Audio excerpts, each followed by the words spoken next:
Small businesses in the UK are dodging billions in taxes, and the Chancellor's losing grip on the economy. Is this a crisis waiting to explode? Let's dive into the shocking HMRC numbers that have experts sounding the alarm.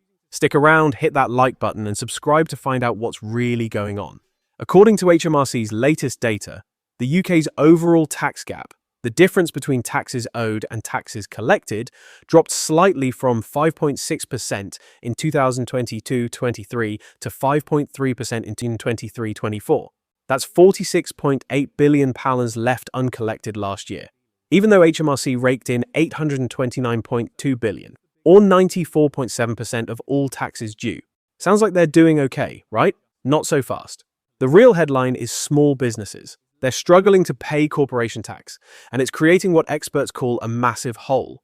In 2023-24, small businesses owed £36.7 billion in taxes, but only paid £22 billion.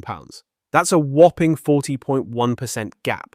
The amount they owe jumped from £12.3 billion to £14.7 billion in just 1 year. And get this, the overall corporation tax gap hit 15.8%, the highest in over a decade. Dan Neidle from Tax Policy Associates told the Financial Times, HMRC has done an impressive job reducing the large company tax gap over the last 20 years, but they seem to have lost control of the small company tax gap.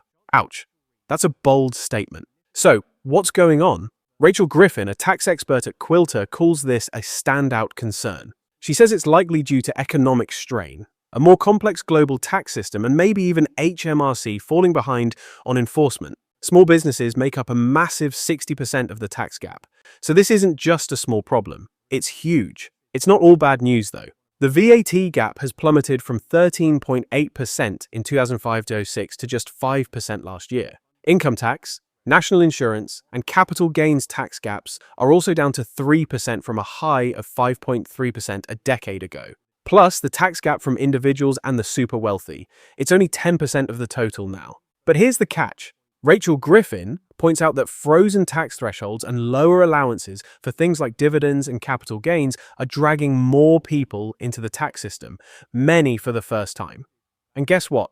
A lot of them don't even realize they owe taxes, especially if their income is irregular or they don't understand the reporting rules. That's a recipe for accidental non-compliance. So, what does this all mean? The UK's small business sector is under pressure, and policymakers need to act. Should HMRC beef up enforcement, or is it time to simplify the tax system?